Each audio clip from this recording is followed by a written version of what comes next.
A história começa com uma guria chamada Nishina acordando, e parece que essa mina dormiu demais. Depois que ela acorda de um pesadelo bem intenso, ela toma um banho, se arruma e abre a porta. Só que ao abrir, ela tem outro flashback daqueles paparazzi tirando fotos dela e quase entra em colapso, até que o motorista grita: "E aí, minha filha, você tá bem? Bora?" Nisso ela se recompõe e o motorista leva ela pra escola. Quando a Nishino chega, todo mundo fica de boca aberta, afinal ela é a garota perfeita. Ela é linda, inteligente, ex-atriz e ex-idol. Todo mundo quer ser amigo dela e ela é tratada como uma celebridade. Enquanto os alunos a cumprimentam, ela vai até os armários e avista a única pessoa de quem ela não suporta: o Minoru Kanego, o nosso prota. Ele é feio, pobre, baixo, sem sal e não liga nem um pouco para Nishino e sempre esquece o nome dela. Nishino sempre tenta puxar assunto com ele para ver se ele lembra, mas como todas as vezes, assim que ela dá um oi para ele, ele responde a chamando de Nishimura. Nisso a mina congela no lugar, com um sorriso sarcástico e com uma fúria interna. O problema não é só ele errar o nome, mas o pior é que quando ela tá perto dele, ele age como se ela fosse invisível, e isso a deixa putaça da vida, porque ela não tá acostumada a ser ignorada. E até quando eles se encaram, parece que ele tá olhando direto através dela. O cara tem a visão de 1000 jardas, esse aí já viu coisas, e é aí que o ódio dela por ele fica completo. E depois de corrigir o nome dela pela 100ª vez, o nosso prota solta um tipo: "Guria, ninguém se importa com você é tipo um NPC." E a Nishino fica confusa e pergunta o que ele quer dizer, mas o nosso prota se desculpa e explica que ele cria personagens principais na cabeça dele, e o resto é só NPC, gente sem importância. E adivinha, ela é tipo um NPC pra ele. Nishino fica sem reação e tenta corrigir o nome dela de novo, mas simplesmente o nosso prota não tá nem aí e erra de novo, e dessa vez de um jeito bem engraçado. Depois disso, eles vão para a aula. Na sala, os outros alunos ficam fascinados por Nishino e fazem 1000 perguntas sobre o retorno dela aos palcos. Ela explica que depois de um escândalo no ensino médio, ela teve que parar de atuar por um tempo por causa de todo o ódio que recebeu. Desde então ela se escondeu atrás de uma máscara até que tudo foi resolvido. Agora no ensino médio, ela tá de volta e quer ser ela mesma. Nishino sempre faz o papel de queridinha dos professores para ser a favorita da turma e a garota popular sem inimigos, para compensar o que aconteceu no passado. Ela fica até depois das aulas para ajudar o professor com os preparativos pro dia seguinte e fica até tarde. Mas depois da escola, o motorista dela é atacado por uns bandidos, então ela decide voltar para casa a pé. No caminho, os mesmos bandidos que atacaram o motorista a seguem e a sequestram, exigindo um resgate do pai dela. E enquanto é levada, ela vê alguém à distância, mas não consegue ver quem é, porque fica tudo escuro. Eles cobrem o rosto dela, mas a cena mostra pra gente que a figura misteriosa é o nosso prota,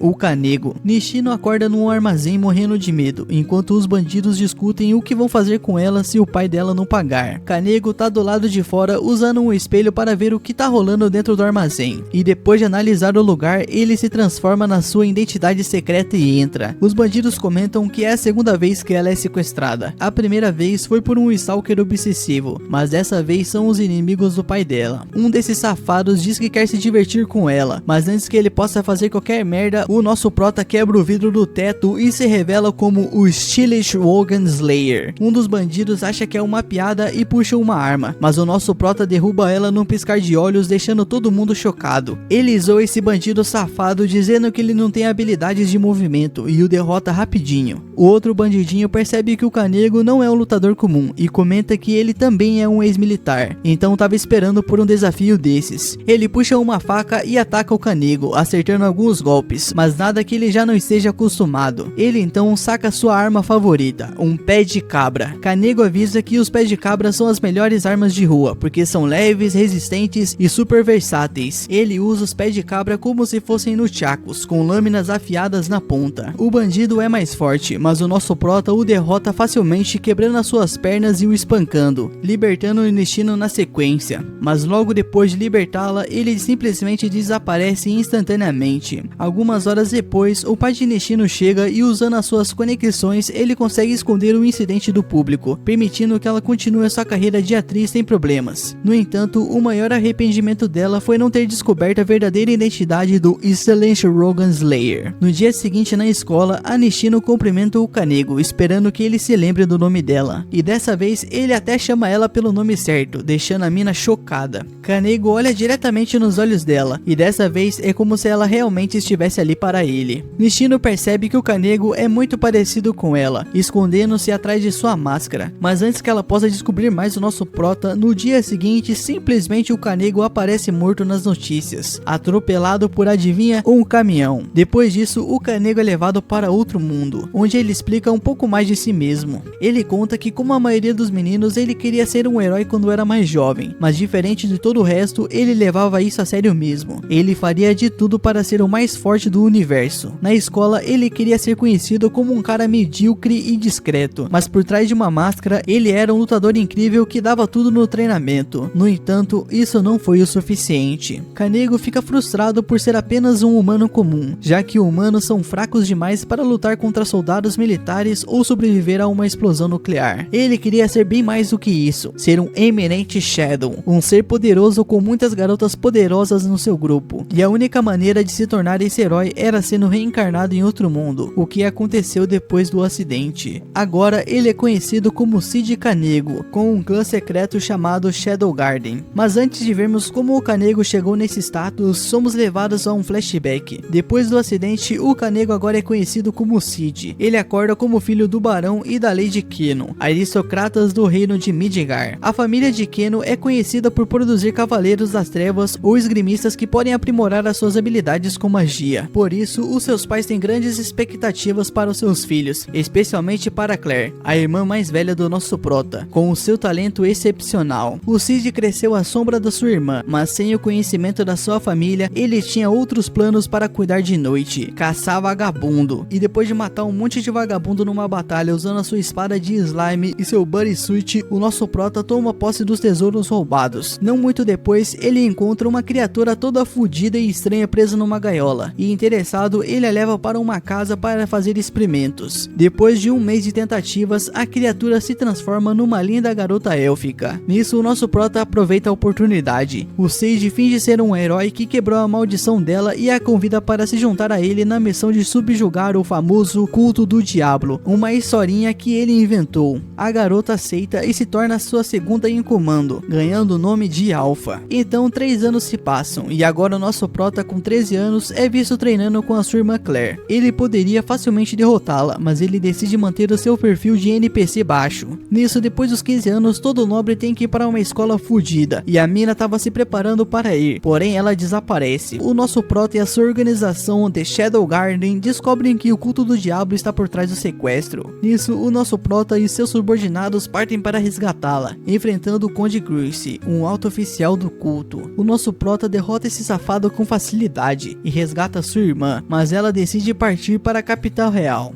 2 anos depois, o nosso prota se matricula na mesma academia que a sua irmã. Ele mantém o perfil baixo e escolhe 2 amigos que estão no fundo da escala social. No caminho para a academia, enquanto pegam um bonde, eles lembram o Sage da sua punição por ter tirado a nota mais baixa no teste. Ele tem que confessar o seu amor para a garota mais popular do campus, a princesa Alexia Midgar. Nisso, nosso prota decide fazer logo esse evento canônico, achando que a mina vai humilhar ele e depois ele pode seguir com a sua vida. Porém, para surpresa de todos, quando ele vai fazer o pedido, a mina simplesmente aceita, e a notícia se espalha rapidamente pela escola, deixando todos os alunos chocados, inclusive o nosso prota. Fala meu mano, desculpa interromper seu vídeo, só passando aqui pra falar de coisa boa. Você já pensou em ter um canal no YouTube, mas acha que é difícil ou não sabe nem por onde começar? Eu tenho algo aqui que pode te mostrar o caminho e fazer você mudar de vida, isso mesmo. Clica aqui no link da descrição e descubra como transformar essa sua ideia em realidade. A sua hora chegou, meu mano, vem comigo. A Alexia aceitou o pedido na hora. Ela disse que estava esperando alguém como nosso prota para engatar no relacionamento. Ele é o cara certo. No refeitório, no dia seguinte, ele comenta com os seus amigos que acha isso muito esquisito. Ele tinha certeza que seria o contrário. Mas antes que ele pudesse pensar muito, a mina simplesmente aparece e decide se juntar ao grupo. Ela vira para o nosso prota e diz bem no cangotezinho dele que sabe que ele tá treinando esgrima no Royal Bushing para a aula de educação física da tarde. E ela ela solta bem no ouvidinho dele, bem assim, ó: que tal a gente treinar junto mais tarde, seu safado? O nosso prota não curte muito essa ideia e responde que a sua turma é muito inferior, mas a Alexia logo rebate, dizendo que elogiou tanto ele que abriram uma vaga para a turma principal. E depois disso, pronto, agora ele estava lá, lado a lado com o Zenon, o instrutor de educação física de esgrima real. Diferente das aulas normais, esse lugar tá cheio dos burguês safado, e o clima é tenso com um monte de gente séria com sangue no olho. O Zenon então vira para o nosso prota e manda a clássica: e aí, meu nobre, quanto você aguenta na rusca? Você é forte? E durante seu duelo com a sua namorada, ele percebe que seus golpes nunca acertam de verdade, mas claro, tudo isso é parte do plano. No fundo, ele só está mantendo essa farsa porque precisa de dinheiro, afinal a mesada não cobre as suas operações secretas, então ele aceita continuar no relacionamento fake, em troca de uma graninha. E assim, o Canego começa a passar por várias situações ridículas que qualquer pessoa normal evitaria, mas é exatamente por isso que a Alexia gosta do estilo dele, e apontando a espada para ele, ela pergunta qual é a real intenção por trás de suas palavras, e ele responde que só se irrita quando as pessoas discordam do seu gosto. A Alexia ouve, dá um sorrisinho irônico e simplesmente sai do trem sozinha, e assim parece que o namoro de fachada chegou ao fim. Só que é aí que vem a bomba. O Zenon informa que Alexia não voltou para o dormitório na noite passada. A Ordem dos Cavaleiros está investigando e como o Canego foi a última pessoa vista com ela, agora ele é o principal suspeito. Exatamente o tipo de encrenca que ele não precisava agora. Enquanto isso, a Alexia acorda em um lugar estranho presa por correntes mágicas. Ela percebe que não está sozinha e tem outra pessoa na sala, provavelmente usada como cobaia para alguma experiência macabra. E então entra em cena um médico bem sinistro. Ele olha para Alexia com satisfação e diz que finalmente a encontrou. O seu sangue é de cria, ele afirma. Vai me ajudar a trazer o demônio de volta à vida. Hehe, que legal. A Alexia revira os olhos. É sério isso, mano? Mas o cara não tá de brincadeira. Ele quer extrair cada gota de sangue demoníaco dela para concluir o seu experimento. O pior é que ele se acha um gênio incompreendido, reclamando que destruíram seu laboratório antes de ele terminar a sua pesquisa. Enquanto isso, o nosso prota tá preso no pior interrogatório da história. Ele aguenta a dor física numa boa, mas o que realmente incomoda é estar vivendo um clichê de personagem secundário, e ele não pode deixar isso acontecer. Do outro lado, a Alexia segue dando seu sangue e sendo drenada com tanto que poderia abastecer um banco de doações por anos. E cansada, ela pede pro cara pegar leve: calma aí, meu padrinho. Mas o médico só ri e diz que vai continuar extraindo mais e mais. Ele desconta sua frustração na cobaia ao lado e segue em frente com seus planos malignos. Enquanto isso, a princesa Iris, irmã da Alexia, agradece a ajuda do Zenon na investigação. Ele diz que se sente responsável pelo que aconteceu, mas ela duvida que a culpa seja dele. O foco agora é resgatar a Alexia. Eles suspeitam de Canego, mas Iris não acha que ele teria força para sequestrá-la. Ainda assim, ele será monitorado quando for libertado. Já a irmã do Canego fica furiosa ao saber que o seu irmãozinho está sendo tratado como um suspeito. Depois de ser expulso do interrogatório, o Canego pensa que poderia simplesmente se curar a ele mesmo, mas isso não combinaria com a sua persona de figurante. Ao voltar para casa, ele encontra a Alpha esperando por ele. Ela já está sabendo de tudo e comenta que as garotas do grupo estão avançando na investigação do culto. Além disso, a sua influência só cresce. O Canego tem certeza de que elas levam vidas normais, mas sabe que o culto foi responsável pelo sequestro da princesa. A família real tem o maior acúmulo de sangue de heróis, então era só questão de tempo até eles tentarem algo. A Alpha percebe que o Canego está carregando um peso gigante e diz que ele deveria confiar mais nelas. E ela já cobra o cara, que assim que eles resolverem isso, ele deve um Tuna King pra ela. Eu não sei o que é isso, mas ela disse isso. Antes de sair, a Alpha pergunta se ela deve dar um fim nos 2 espiões vagabundos que estavam de olho no nosso prota desde o trem, mas ele nega, dizendo que só estavam fazendo o trabalho deles. Tranquilo, meu filho, mas avisa se você mudar de ideia,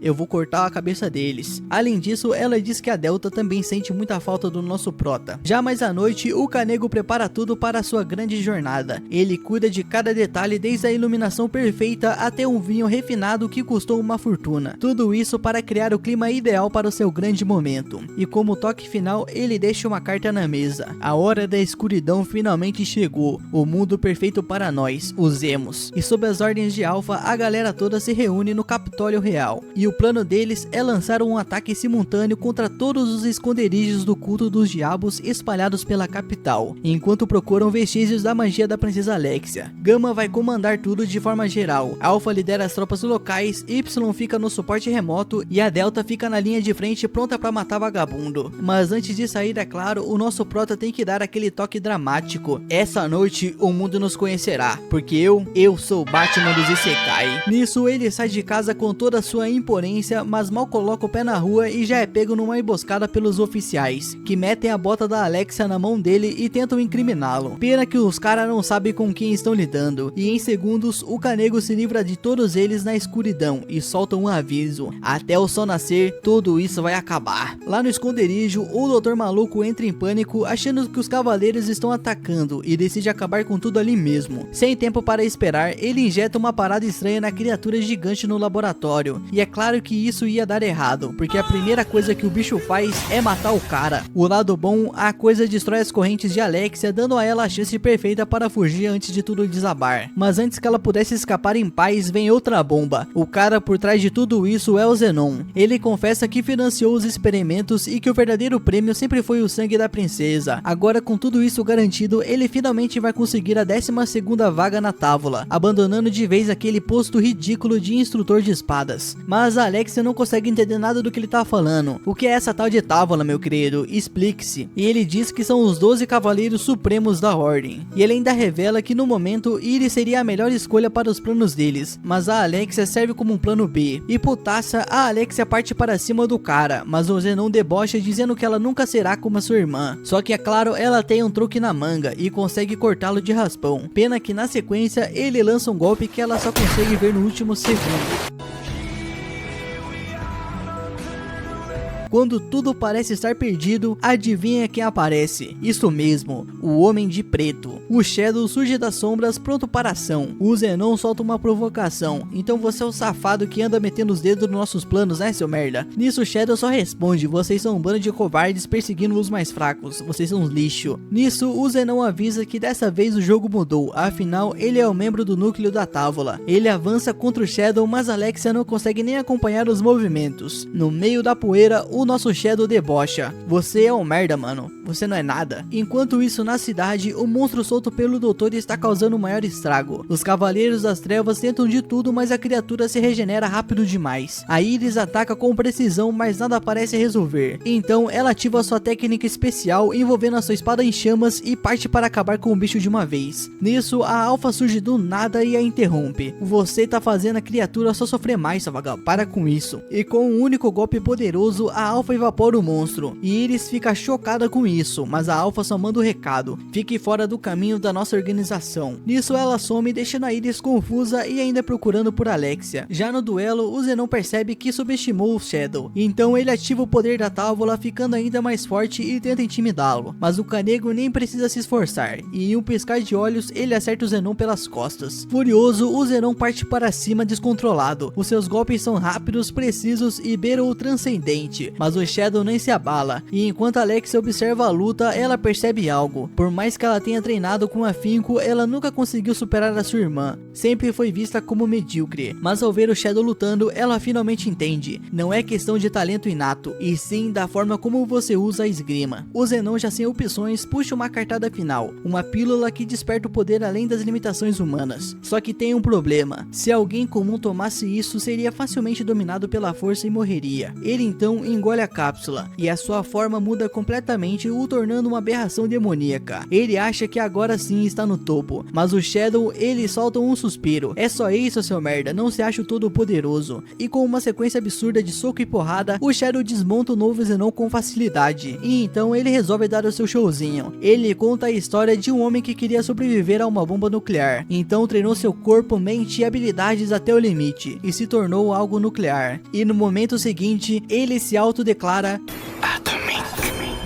A explosão mágica que ele causa é gigantesca, consumindo o Zenon e iluminando o céu com um clarão divino, e a cidade quase vai junto no processo. A Alpha e as outras meninas observam o espetáculo, enquanto Alexia, agora salva, só consegue segurar a sua espada pasma. Nisso, a Iris aparece correndo e abraça sua irmã. Ela diz que estava procurando ela por toda parte, mas que agora estava tudo bem. No dia seguinte, a Alexia encontra o nosso prota e meio sem jeito confessa. Ela diz que talvez seja tarde para confessar, mas ela finalmente aprendeu aprendeu a gostar do seu próprio estilo de esgrima. E o nosso prota, que tá pouco se fudendo pra ela, vai embora e deixa ela pensativa. E então ela pergunta pra ele que já que o Zenon tá fora do caminho, se eles poderiam continuar mantendo o relacionamento fake por mais um tempo. Mas antes que ela pudesse concluir, o nosso prota já tinha recusado. Ele é um cara solo, um lobo alfa, o Batman. Porém a mina não gostou nada de ser recusada. E mais tarde, atrás da escola, enormes quantidades de sangue são encontradas atrás de um prédio. Nenhum corpo, nenhum ferido e nenhum desaparecido. Só um novo mistério nasceu. Um dos 7 grandes mistérios que vão rondar a história dessa escola. O culto demoníaco por enquanto foi interrompido. O poderoso Lord Zenon simplesmente evaporou sem deixar nenhum rastro. E esse foi o relatório de Alpha. E a organização já prevê que um dia todos os inimigos do nosso prota sumirão dessa mesma forma. Enquanto isso, Zeta encontrou um novo alvo com base no relatório de pesquisa feito por Eta. E agora eles têm um problema urgente. Uma carta misteriosa que afirma que trará o julgamento da morte. Parece que o culto dos diabos e a organização Shadow está simplesmente prestes a colidir. Iris descobre que o melhor espadachim de todos fazia parte do culto demoníaco. E considerando essa informação, ela decide criar uma nova organização, confiando essa missão a Glenn e Marco. Mas antes eles precisam de uma pista, e principalmente de alguém que possa decifrar alguns enigmas. No pátio da escola, uma guria cheia de livros acaba esbarrando no nosso prota, que tá todo machucado. Ele gentilmente estende a sua mão para ajudá-la e tudo parece estar em paz, por enquanto, porque em outra parte desse mundo, um homem implora por sua vida. A sombra que se aproxima dele lembra o Shadow e sem piedade o elimina, repetindo diversas vezes: nós somos o Shadow Garden. Enquanto isso, os amigos do Canego perguntam como andam as coisas com a princesa Alexia. Ele já chegou lá, não chegou? E ele apenas responde que eles terminaram. E eles lamentam o fato de que ele nem ao menos tenha dado um beijo nela. Um dos amigos do Canego diz que ele é um covarde, porém sugere um lugar que pode ajudar. Seria o famoso Mitzi, um local de que todos estão falando. Lá vendem todo tipo de coisa que ninguém nunca viu antes, como chocolates e outras iguarias. O nosso prota fica curioso e aceita ir a esse lugar e descobrir o que tem nesse mundo que se chama chocolate. Enquanto isso, em uma reunião, a Iris exibe um artefato confiscado de uma instalação pertencente ao culto dos diabos. E por enquanto ninguém tem ideia do que ele faz, então só tem uma solução: perguntar para a mente mais brilhante do reino, Cherie Bernard. Cherie hesita dizendo que ainda é apenas uma estudante, mas a nossa Iris insiste dizendo que nenhum pesquisador é melhor do que ela. Os rumores sobre Cherie são extremamente positivos e até o pai dela concorda. Essa seria uma oportunidade incrível para ela expandir os seus conhecimentos. No fim, a mina acaba aceitando o desafio, e só por precaução, a Iris designa a Ordem Carmesim para protegê-la. A Alexia também decide ajudar, pois essa investigação pode ser muito importante. Em outro ponto da cidade, há uma longa fila para entrar em um local extravagante. A arquitetura é muito moderna, parece um shopping, e de alguma forma traz lembranças da vida passada do nosso prota. E todos nessa fila são um bando de burguês safado de alta classe. Mas de repente surge uma garota perguntando se eles estão interessados em participar de uma pesquisa. Os amigos do Cid ficam empolgados, mas só uma pessoa pode entrar, e é claro que é o nosso prota. E ao entrar na loja, o nosso prota começa a notar algumas semelhanças com o que conhecia de sua vida antiga. E então ele encontra um rosto familiar. É Gama, uma dos membros do Shadow Garden. É a dona do estabelecimento. Ela tem se dedicado a recriar com um pouco dos recursos que tem uma parte do conhecimento que seu mestre compartilhou com ela. O Canego, no entanto, não lembra de ter contado nada tão importante para ela. Para ele, eram apenas coisas aleatórias, como o fato de que se você pegar grãos amargos e jogar um monte de açúcar, eles viram algo delicioso. E assim nasceu o chocolate. Aos olhos do Shadow, Gama é extremamente inteligente, talvez até a mais genial entre as 7 sombras. O seu único problema é que ela não tem nenhuma habilidade atlética. Ainda assim, ela fez um trabalho incrível. Sentado no seu troninho, o Canego se sente um verdadeiro rei, mas ele ainda se pergunta como essa mina conseguiu construir algo tão caro assim. No fim, o Canego decide recompensá-la, reconhecendo que mesmo com todo o talento dela, ela ainda não chega aos pés do seu mestre Iris. Enquanto devora um chocolate, a Cherie pergunta do que aquilo é realmente feito, e seu pai sugere que ela veja isso como um presente especial. Afinal, esse tipo de coisa tem um nome: amor. Ele lembra que a pesquisa dela é muito importante, mas que ela também precisa aprender a interagir com outras pessoas. Por outro lado, o pai de Cherie parece estar bem doente. Ela agradece ele por tudo que ele fez. Se ele não tivesse a adotado naquela época, quem sabe onde ela estaria agora. Enquanto isso, o nosso prota observa um papel estranho quando sente uma presença ao seu lado. E é Danido, que pergunta se ele estuda ali. E ela responde que não, ela só pegou a roupa emprestada para chamar menos atenção. Quanto ao Homem de Preto, na última batalha, houve uma lavagem cerebral que destruiu a sua mente. Essa é uma característica comum na vanguarda do culto dos diabos, os terceiros filhos. Nem mesmo se quisessem, eles conseguiriam arrancar qualquer informação dele. O traje que ele usava foi obtido através do mercado negro. Acontece que o papel nas mãos do Kanego é na verdade uma ficha de inscrição preliminar para o festival de Bushin. Um dos seus amigos queria participar, mas como estavam lesionados, eles colocaram o Kanego para participar do torneio sem pedir a sua permissão. E ele obviamente não quer entrar, porque isso acabaria com o seu disfarce de NPC. Um dos seus amigos, empolgado, diz que se ele conseguir lutar no torneio, ele poderá conquistar até 2 ou 3 garotas ao mesmo tempo. Eles falam tanto que o nosso prota já sem paciência dá logo um soco para que eles fiquem mais quietos. Sobre o culto, eles descobriram que se eles pegam órfãos com aptidão mágica e filhos de famílias pobres, eles podem fazer uma lavagem cerebral e os transformarem em servos. Neil desconfia que o culto esteja tentando usar o nome do Shadow Garden para forçá-los a sair do esconderijo. E se é isso que eles querem, o nosso prota diz que não vai cair nessa. Mas parece que a presença de um primeiro filho foi confirmada na capital real. O nome dele é Rex. Diferente dos outros, ele conseguiu manter a sua identidade. E se eles estão enviando crianças nomeadas para a capital, o Kanego imagina que já há um propósito maior por trás disso. Ele diz que se alguém armou esse palco, existem outras maneiras de lidar com isso. Ele sempre está pensando em todas as possibilidades, analisando friamente qual a melhor solução. E Neil já está convencida de que ele sabe o que pode fazer. Enquanto isso, Claire vence outra luta no torneio, e um homem começa a chamar todos para entrarem e fazerem as suas apostas. A próxima batalha será com ninguém menos que a imparável presidente do conselho estudantil, Rose Orina, a princesa do reino de Oriana, famoso por sua arte, cultura e por formar os melhores espadachins da academia. E o seu oponente é um verdadeiro prodígio. Ele não só tem habilidades absurdas, como também é extremamente popular. A luta então começa e a Rose prepara para revelar as 48 técnicas que aprimorou após anos de treinamento. Já o nosso prota, bem, ele decide se deixar perder de propósito. Só que no meio da luta, ele se levanta e diz: "Isso ainda não acabou, minha filha." E ele continua repetindo isso mesmo após levar soco atrás de soco. E Rose finalmente admite que o subestimou e pede desculpas. Mas agora ela vai acabar com isso. O nosso Kanego acaba sendo salvo pelo próprio juiz da luta. E no fim a Rose admite que tem respeito por ele. Agora tudo enfaixado, o nosso prota espera o momento certo para mostrar o restante das suas técnicas secretas. Sherry aparece demonstrando preocupação ao vê-lo naquele estado. Ela admite que não costuma assistir muitos duelos, mas a forma como ele continuou se levantando foi incrível. E para ele, essa garota tem pensamentos incomuns, mas algumas pessoas nesse mundo já são meio peculiares. Sherry entrega para ele alguns biscoitos, e talvez seja como um agradecimento por tê-la apresentado aos doces movimentados desse mundo. Então ela pergunta para o nosso prota se ele quer ser amigo dela, e ele diz meio relutante que não tem problema nenhum em ter amigos, então ele acaba aceitando. Feliz com a resposta, ela conta tudo a seu pai, e o Kanego já tinha ouvido falar dele, um mestre espadachim e artista marcial talentoso, e ele também está na lista das pessoas com quem ele nunca deveria interagir caso quisesse permanecer na sombra. Ele sempre achou que nunca teria contato com esse tipo de figura, mas parece que ele foi muito descuidado. O pai de Sherry explica que ela está envolvida em uma pesquisa de um artefato para a Ordem dos Cavaleiros, e se não for pedir muito, ele pede para ele cuidar da filha dele. O Kanego, por outro lado, já está planejando usar os seus ferimentos como desculpa para assumir e ficar escondido em casa. E no fim da tarde, a mina tá pensando em casa se ela deveria mesmo ter visitado o nosso prota, porque eles são amigos, mas ela fica meio relutante. A Alex ainda está se recuperando de tudo que aconteceu com ela. Enquanto isso, a Sherry aparece em sua casa tomando um café. Sem rodeios, ela vai direto ao ponto. "E aí, minha filha, você ainda tá namorando com o protagonista dessa história? Tipo, romanticamente?" Nisso, a Alex dá de ombros e responde: "Calma lá, minha filha, a gente terminou. Quer dizer, na verdade, a gente nunca teve junto, a gente só fingiu." E Sherry nem tenta disfarçar de felicidade ao ouvir isso. E ela diz que entendeu, e que já fez amizade com ele no outro dia. No fundo, a Alexia fica incomodada, muito incomodada. Aquilo definitivamente deixou ela putaça da vida. Tudo parecia seguir normalmente, pelo menos para um personagem secundário, até que a princesa chega e começa a explicar sobre a eleição para preencher a vaga do conselho estudantil. Enquanto isso, no esconderijo sombrio, o culto se prepara para um novo ataque. Uma esfera demoníaca começa a liberar uma energia estranha, criando uma barreira sobre a escola. O Kanego percebe que isso tá muito errado, ele não consegue usar a sua sombra. Enquanto isso, a princesa Alexa está no caminho da academia, provavelmente muito irritada depois de ver a Sherry toda fofinha com o nosso prota. Mas chegando lá, ela é pega de surpresa, os portões da escola já estão fechados. Do lado de dentro, os estudantes estão presos, enquanto a princesa Iris e os cavaleiros tentam bolar um plano. O problema, a barreira mágica impede qualquer ação, e para piorar, até os especialistas deles ficaram presos dentro da escola. Lá dentro a situação não é muito melhor, os alunos continuam amarrados e a presidente Rose tá putaça da vida. Afinal, se eles nem podem usar magia, por que raios estão presos assim? Enquanto isso, o nosso prota e a Sherry começam a pensar em como dar um jeito na barreira mágica. Pelo que descobriram, tudo tá sendo mantido assim pelo olho de Ávaros. Depois de um tempo quebrando a cabeça, a Sherry finalmente cria um dispositivo que pode controlar o artefato. O nosso prota, é claro, fica impressionado, mas tem alguma coisa nos túneis secretos que não o deixa confortável. A Sherry então abre uma passagem escondida atrás de uma estante de livros e se prepara para descer as escadas escuras. No meio disso, alguns flashes do passado vêm à tona, a noite em que sua mãe foi assassinada e esfaqueada várias vezes. Sem ninguém para cuidar dela, um homem apareceu dizendo ser amigo de sua mãe e a acolheu. Mesmo agora em meio ao caos da escola, a Sherry sente um desejo de reencontrá-lo. E antes de seguir para a escuridão, o nosso prota lhe deseja boa sorte, e ela apenas sorri em resposta. Enquanto isso, na área onde os alunos estão presos, um deles está inquieto, querendo partir para a briga. Rose tenta segurar o pessoal, mas ao olhar o líder dos sequestradores, percebe que o cara é absurdamente forte. Só que os estudantes estão pouco se fudendo e estão prontos para a briga. Nisso, no momento que vão partir para cima, um barulho alto interrompe tudo. E então vem o choque. Alguns dos sequestradores começaram a atirar contra os alunos, e isso só aumenta a revolta de todos, mas a Rose insiste que eles esperem o momento certo. Só que a turma já tá convencida de que se ficarem parados, todos vão acabar mortos. Do outro lado, a Sherry finalmente chega a um salão acima dos estudantes e observa toda a confusão. E quando ela vê o líder inimigo segurando o olho de Ávaros, ela percebe que essa é a chance perfeita. Sem pensar duas vezes, ela arremessa seu dispositivo mágico contra o artefato. Um clarão toma conta do local e boom, a barreira mágica é desativada. E Rose não perde tempo, assim que sente a sua magia voltando, ela parte com tudo pra cima de um dos sequestradores. Em seguida, ela avisa os estudantes que eles podem lutar novamente. E o que acontece é claro, né? Um verdadeiro massacre. Os sequestradores entram em pânico ao ver os alunos revidando sem dó nem piedade. Mas o líder deles ainda tenta dar a última cartada. Ele ordena que eliminem todos. No meio dessa confusão, a Rose decide ir direto ao chefe dos sequestradores, mas cercada de inimigos fica difícil de chegar até ele. Nisso a situação começa a feder, até que do nada uma presença sinistra toma conta do lugar. E é claro que não poderia ser ninguém diferente, é o nosso prota,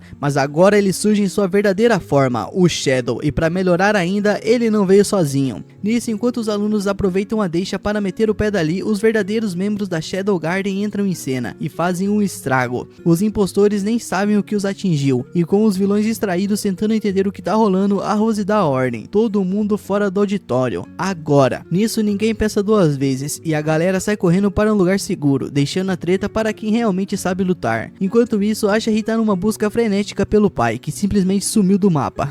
Eu já vi essa história. Em outro canto, o líder dos vilões decide que já era pra ele, e solta um produto químico que faz o prédio inteiro pegar fogo. Mas agora que a barreira mágica foi pro saco, a princesa Iris e seus cavaleiros finalmente entram na escola, só para descobrir que os alunos já estão do lado de fora. Confuso, ela quer saber o que diabos aconteceu, e a Rose explica: uma organização chamada Shadow Garden salvou eles. E esse nome faz a princesa ficar ainda mais preocupada. Mas calma lá, porque nem todo mundo saiu ainda. A Sherry continua lá dentro, insistindo em procurar o pai sem saber o perigo. Enquanto isso, o líder dos vilões se enfia no escritório para se livrar do disfarce. Só que é claro, o nosso prota esperto já tá lá, olhando para ele numa boa e mandando logo: e aí, meu parça, por que essa roupa toda estranha? Nisso o vilão já fica em choque. O nosso Baticide já sacou tudo. O cara por trás de tudo isso é ninguém menos que Luther Bennett, o pai adotivo de Sherry. Com a identidade revelada, o Luther arranca a máscara e quer saber como o Cid descobriu. E a resposta é pelo jeito que ele anda. Simples assim. Nisso, nosso prota já joga na cara dele: e aí, qual é a sua, meu mano? Você fez curso de atuação porque ninguém sabia que era você, só eu. Então o Luther não enrola, ele confessa que sempre sonhou em chegar no nível máximo da esgrima, mas uma doença destruiu seus planos quando ele estava quase lá. Além disso, ele revela que fazia parte das pesquisas da mãe de Sherry, que levou à descoberta do olho da avareza. O problema, a mulher achou a relíquia perigosa demais e quis entregar para o governo. E isso, é claro, deixou o Luther putaço da vida, fora de si, e ele acabou assassinando-a brutalmente. A Sherry, sem imaginar a verdade, encontrou o corpo da mãe e seguiu seus estudos, sem nunca suspeitar que o cara que a criou criou era na verdade o assassino. Depois de trocar algumas ideias sobre a vida, o Cid e o professor resolvem que já falaram demais e parte pro que realmente interessa, a luta. Nisso nosso prota já saca a espada e pra total surpresa do professor, ele começa a usar um estilo de esgrima muito ridículo, tipo, bizarro mesmo. O professor nem acredita no que tá vendo e convencido que venceu fácil já começa a relaxar, achando que eliminou a única pessoa que sabia da sua verdadeira identidade, ele se vira para ir embora, cheio de confiança. Mas aí o nosso prota aparece, nisso a voz vem de trás e o professor congela e quando ele se vira ele dá de cara com o nosso prota agora assumindo a sua verdadeira forma, o Shadow. Ele tenta manter a pose e finge que não tá nem aí, mas por dentro ele já sabe que se meteu numa enrascada. Sem saída ele já apela pro seu último recurso, ele funde o olho da avareza com o seu próprio corpo e passa por uma transformação monstruosa, se tornando muito mais forte. O problema é que ele não chegou nem perto do nível do nosso prota. O Shadow bloqueia seus ataques como se estivesse brincando e sem o menor esforço desfere um golpe que rasga o ombro do professor. O cara fica possesso e parte pra cima com tudo, decidindo acabar com o Shadow de uma vez por todas. Durante a luta ele solta sua cartada final. Ele já tinha bolado um plano e preparado tudo para jogar a culpa dessa bagunça na organização do Shadow. Ele reuniu provas, testemunhas e fez todo um teatrinho para que o mundo inteiro passasse a caçá-lo como um traidor. Mas aí vem a resposta do nosso Shadow. Tá, meu mano, que se foda, e daí? Ele simplesmente não liga, pode odiá-lo à vontade, pode jogar o nome dele na lama, tanto faz. A Shadow Garden nunca ligou para a opinião dos outros, e essa falta de preocupação total desestabiliza o professor, que percebe que a sua grande jogada foi um baita desperdício de tempo. Enfurecido, ele tenta atacar de novo, mas o Shadow desvia com facilidade. Nisso a luta termina de uma forma brutal. O Shadow perfura o professor várias vezes, relembrando tudo o que ele fez com a mãe de Sherry, e no golpe final ele atravessa o coração do vilão e destrói o olho da avareza. Nisso o professor cai de cara no chão derrotado. Justiça feita. Enquanto isso, a Sherry finalmente encontra o pai, do mesmo jeito que viu a sua mãe anos atrás. Em desespero, ela grita implorando para que ele acorde, e o nosso prota só observa a cena e por um instante pensa em contar toda a verdade sobre o assassinato da mãe dela, mas então ele desiste, porque não vale a pena carregar a garota com mais esse peso. No fim das contas, a Shadow Garden acaba levando a culpa por tudo o que aconteceu em uma declaração oficial, mas sinceramente isso só faz com que eles tenham ainda mais certeza do caminho que escolheram seguir. No dia seguinte, a Sherry encontra o nosso prota de novo. Ela agradece pela ajuda no dia anterior e solta uma bomba. Ela decidiu estudar no exterior. O destino é Lugos, uma cidade cheia de cientistas malucos. Antes de partir, ela solta um mistério. Ela tem algo muito importante para fazer e precisa buscar conhecimento para isso. O nosso prota tenta arrancar mais alguns detalhes, mas ela só dá um sorrisinho e responde que é segredo. E enquanto isso, a escola virou um verdadeiro campo de guerra depois da treta entre a falsa Shadow Garden e a verdadeira. O resultado foi que os alunos foram mandados para casa mais cedo, com férias de verão antecipadas, mas em vez de curtir a folga, o nosso prota decide ficar dormindo, e logo percebe que não tem absolutamente nada para fazer, até que no meio desse tédio ele recebe uma carta de Alpha, e o recado é que partiu para a terra sagrada de Lindrow. A Beta se encara no espelho meio desanimada, mas aí do nada ela ativa seus poderes e se transforma em uma versão mais perfeita de si mesma. Aí toda reflexiva, ela lembra do dia em que o nosso prota apareceu em sua vida e mudou tudo. E naquela época, sem pensar duas vezes, Beta usou seus poderes para dar um grande upgrade na sua aparência, já que ela não se achava lá essas coisas. E quando ela sai dos seus aposentos, lá fora ela dá de cara com Epsilon, e as duas simplesmente do nada iniciam uma batalha épica para ver quem tem o maior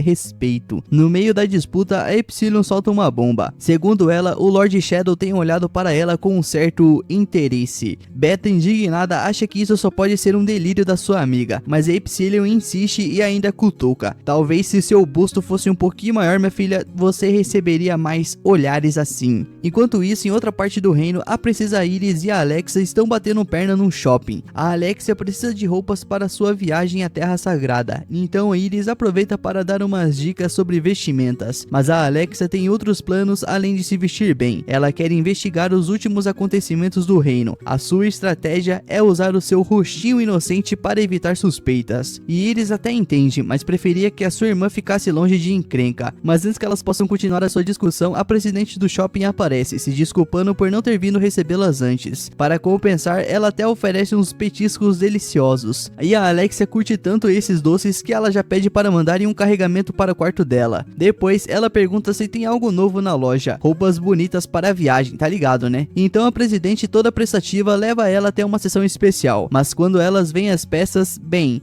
eram simplesmente lingeries extremamente reveladoras, e Iris fica chocada com aquilo, reclamando que tem mais transparência do que tecido, mas a Alexia plena já solta, pelo menos, eu não vou repetir o que ela disse. Nisso Iris tenta argumentar que esse não é o ponto, mas a Alexia simplesmente arranca uma peça do manequim e vai experimentar. No provador a discussão continua, até que a Alexia encosta na sua irmã e já manda real: minha filha, para de encher o meu saco, eu vou usar isso e você que se foda. E Iris simplesmente trava, como é que se responde uma coisa dessas? No fim das contas, a Alexia sai vitoriosa. Enquanto isso, do outro lado desse mundo, o colégio estava pegando fogo e os alunos corriam para salvar quem conseguissem. Mas a Rose, a presidente do conselho estudantil, tinha apenas um objetivo: achar o nosso prota. Desde que ele a salvou, ela desenvolveu uma quedinha, ou melhor, uma obsessão nível hard por ele. Já o Cid, ele só queria paz. Ele tá todo enfaixado querendo ser ignorado. Ele se arrepende profundamente de ter bancado o herói, mas para seu azar, a sua boa ação acabou colocando a Rose no seu encalço. A prova disso é que quando o nosso prota decide pegar um trem para a Terra Sagrada, a Rose simplesmente aparece do nada e se convida para fazer companhia para ele na viagem. O Cid fica furioso. Ele bem que podia ter esperado a noite para viajar escondido, mas agora já era. E lá estava ele, fingindo ser um mero figurante, preso com a Rose e as suas perguntas infinitas. Ela, é claro, estava toda radiante por estar perto dele. Já o Cid só tá pensando: como que minha vida virou isso, mano? Como é que eu consegui atrair essa guria? E o motivo dessa viagem é o tal julgamento da deusa. O Cid não tem certeza do porquê foi convocado pela Alpha, mas ele presume que seja por isso. E no meio das páginas ele reconhece um dos locais mencionados, Lindy Row, o destino da viagem. A lenda diz que foi ali que a deusa desceu da terra e concedeu o poder a 3 heróis. Enquanto isso, a Rose continua insistindo no papo do relacionamento proibido, mas o nosso prota começa a notar algo suspeito. Na real, ela não está falando só de romance, ela quer convertê-lo para sua religião, e isso só faz com que ele queira ainda mais sumir. Naquela noite, a Rose aparece na cabine do nosso prota pra dormir de conchinha com ele, mas onde ele tá? O cara simplesmente sumiu. Decepcionada, ela volta para o seu próprio quarto, mas mal sabe ela que o cara estava literalmente escondido no teto, esperando ela ir embora. E assim passaram-se 2 dias fugindo dela, e ele finalmente chega na Terra Sagrada. Ao explorar a cidade, a Rose se depara com um evento de autógrafos do seu escritor favorito, Natsumi. Pela primeira vez na viagem, ela para de perseguir o Cid e sai correndo para pegar um autógrafo. O nosso prota, curioso, decide conferir esses livros, mas algo parece muito estranho. As histórias são familiares demais, como se tivessem sido copiadas direto da sua vida passada. E com essa suspeita, ele entra na fila do autógrafo, e quando chega a sua vez, surpresa, a autora é ninguém menos do que a Beta, aquela que se inspirou com as suas histórias. Só que em vez de só se inspirar, ela foi lá e plagiou tudo. O Cid então ficou chocado, e Beta, totalmente sem vergonha, apenas devolve o livro autografado e diz que anotou os detalhes da missão ali. E o Cid nem presta atenção na missão, ele só tá indignado mesmo. Depois desse evento, a Rose o alcança e começa a falar do livro. Então o nosso prota finalmente resolve abrir o exemplar e vê algo estranho no espaço autografado. Os dois então ficam tentando entender, e no fim o Cid apenas dá de ombros e diz: bom, pelo menos esse livro parece legal, não é mesmo?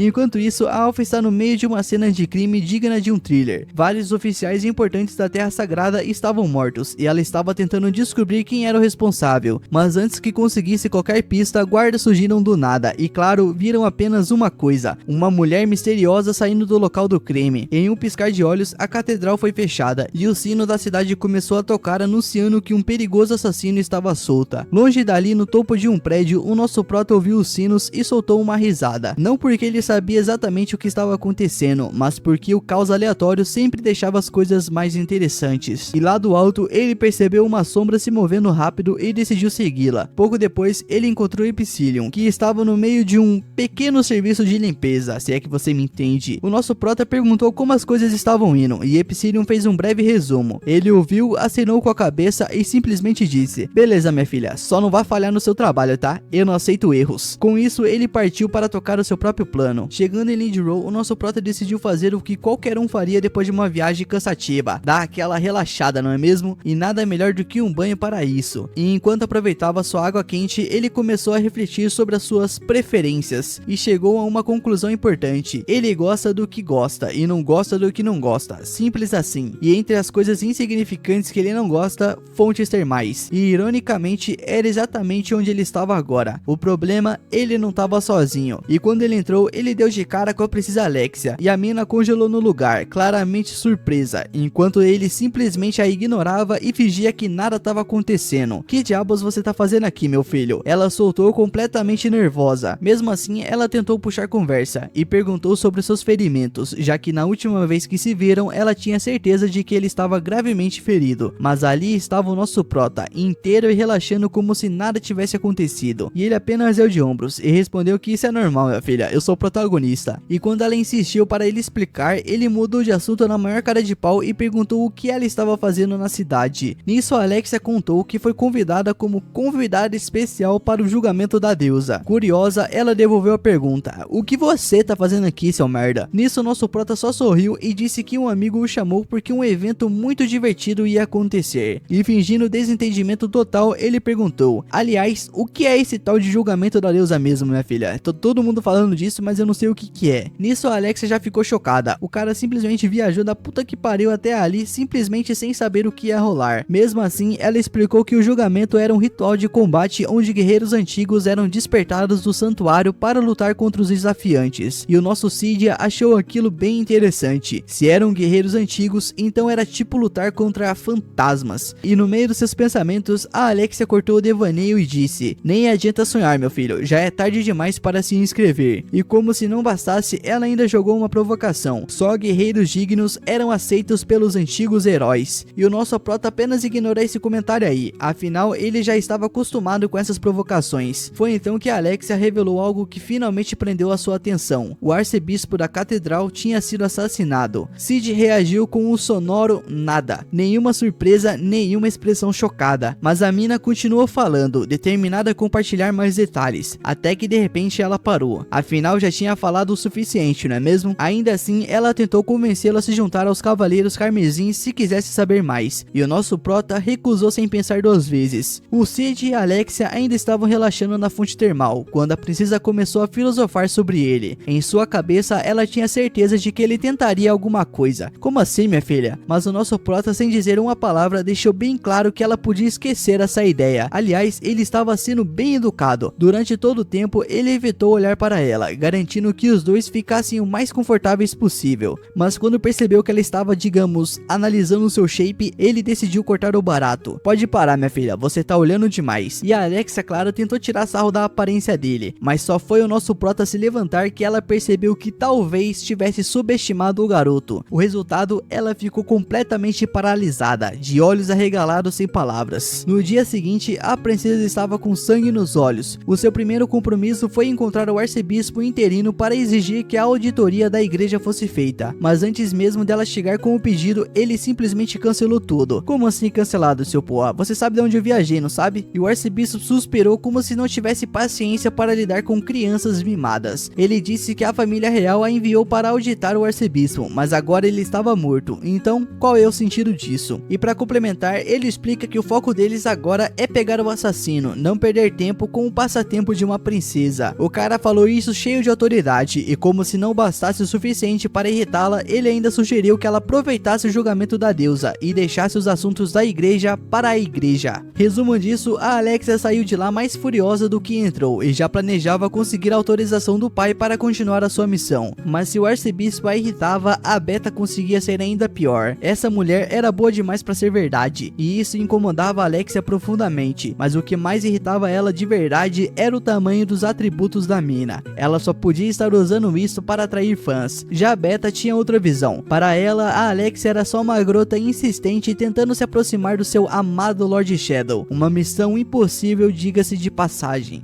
Nisso, as duas só trocaram olhares intensos, cheio de rivalidade silenciosa, até que a Alexia, sem hesitar, pisou no pé de Natsumi, só para garantir que seu ponto de vista fosse bem claro. Enquanto isso, o arcebispo interino deu início ao julgamento da deusa, e a plateia já foi à loucura. O primeiro desafiante anunciado foi um representante do reino de Oriana, chamado Top Balls, e no meio do público estavam rolando burburinhos. Um cara fala para o outro: se um guerreiro ancestral for invocado, ele não sai da arena até derrotar ou ser derrotado derrotado. Já teve até desafiante que morreu por causa disso. E o outro responde: então por que alguém se arriscaria nisso aí? Aí o outro responde: porque quem vence ganha uma medalha especial e pode entrar para qualquer ordem de cavaleiros do mundo. Nisso, o nosso prota ouviu tudo isso e percebeu que se entrasse na competição ficaria preso nessa confusão e não conseguiria agir com a iminência das sombras. Mas também ele ficou tentado a aparecer como Lord Shadow e fazer um show épico. Então os desafiantes tentaram invocar os guerreiros ancestrais, mas nada. Nenhum deles foi considerado digno. Enquanto isso, o Shinji notou que não via Alpha desde que chegou em Lindy-Row. O que ele não sabia era que ela estava em uma missão bem delicada. Enquanto o torneio já estava quase no fim, eles anunciaram o último desafiante. O próximo desafiante é Shinji Kageno. Nisso, nosso prota só piscou. Ele olhou para os lados e começou a suar frio. E ele só percebeu que estavam falando dele quando viu Alexia e Natsumi completamente chocadas. E o público estava empolgadíssimo, achando que ele devia ser algum prodígio da academia. O nosso prota, por outro lado, só pensava: mas como foi que eu acabei nessa porra? Nisso ele precisava de um plano rápido. A primeira opção era recusar, mas isso só poderia colocar a sua identidade secreta em risco. A opção 2 era fugir, mas aí ele violaria os ensinamentos divinos e poderia ser expulso da academia. Opção 3 era criar uma confusão, e adivinha qual ele escolheu? Decidido, o nosso prota surgiu como Lord Shadow e fez uma entrada triunfal, e o arcebispo ficou boquiaberto e a plateia mal podia acreditar no que estava vendo. Então ele fez a invocação, e quem apareceu? A Aurora, a temida bruxa da calamidade. A plateia então prendeu a respiração e o arcebispo quase caiu duro. Nisso, nosso prota apenas sorriu. O caos estava prestes a começar. A luta então começa e o nosso prota faz o que sabe fazer de melhor: fugir estrategicamente. Ele passa um tempo desviando dos ataques, estudando o adversário e esperando o momento certo, até que num golpe certeiro a corta com a sua espada. E o mais impressionante, o Lord Shadow vence com tanta facilidade que até o arcebispo interino ficou de boca aberta, já que ele achava que a oponente era absurdamente poderosa demais para ele. No mesmo instante, um brilho mágico aparece, sinalizando que o chamado de Lord Shadow ao santuário foi atendido. A Alpha observa tudo e fica ainda mais convencida de que ele é um ser fodástico extraordinário. E mais tarde naquela noite, o nosso prota se dá parabéns por mais um dia bem sucedido como figurante na grandiosidade da iminência das sombras. Mas do nada, uma porta gigantesca surge bem debaixo dele. Uma enorme porta vermelha cheia de inscrições estranhas aparece enquanto ele está em cima de um pilar alto. No início, ele tenta ignorá-la e se teletransporta para outro pilar, mas aí a porta aparece de novo e ele continua fugindo de um lado para o outro. Ele não quer se meter nessa porra, mas não adianta coisa nenhuma, a porta simplesmente não vai embora. No fim, sem muitas opções, ele decide encarar o mistério e ver o que há por trás dela. Enquanto isso, no santuário, onde estão a princesa Alexia, a princesa Rose e a senhorita Natsumi, rola um julgamento da deusa na catedral. Do nada, a mesma porta gigante aparece, deixando todos curiosos. O que será que vai sair dessa porta aí? Será um novo guerreiro, um demônio ou algo ainda pior? Nisso, o arcebispo, que observa tudo de longe, parece completamente perplexo. Ele murmura algo sobre o santuário ter respondido à sombra, e Rose, sem entender porra nenhuma, pergunta do que ele tá falando, e ele explica que uma vez por ano a porta do santuário se abre, mas nunca tinha acontecido assim, do nada, bem no meio do julgamento. Todo mundo sabe que essa porta fica escondida dentro da catedral, mas ela não é qualquer porta. Dizem que ela pode mudar de forma e de lugar para aparecer apenas para aqueles que são dignos de atravessá-la. Existem 3 versões dela: a porta proibida, a convocatória e a acolhedora, cada uma levando a um destino diferente, mas nesse momento ninguém tem nenhuma ideia de qual delas acabou de surgir. De repente, a porta começa a se abrir e o aviso é claro: todo mundo precisa dar o fora dali, ninguém deve se aproximar. O julgamento foi cancelado. Enquanto o arcebispo e as princesas tentam sair, a Lady Alpha e a Shadow Garden invadem a catedral, derrubam os guardas e mandam todo mundo ficar de boca fechada, quietinhos, até que a porta se feche. Sem perder tempo, a Alpha e alguns membros do culto atravessam a porta. A Beta tenta levar o arcebispo junto, mas antes que possam reagir, a Natsumi é capturada. Uma espada é colocada no pescoço dela como um aviso para ninguém se meter. Nisso, a Alexia, sem muita paciência, sugere para Rose que simplesmente deixe Natsumi para morrer, mas a Rose recusa na hora. A Natsumi, por sua vez, pede para que elas a deixem para trás e salvem a si mesmas, mas a Beta percebe na hora que ela está só querendo bancar a heroína. Beta então exige que tanto o arcebispo quanto a Natsumi sejam levados com eles. O arcebispo, no entanto, se recusa e diz que só sairá dali quando estiver morto. De repente, um brilho de espada corta o ar. A Beta consegue consegue desviar, mas não completamente. Dois pequenos objetos então são vistos flutuando, e bem, eles nada mais são do que os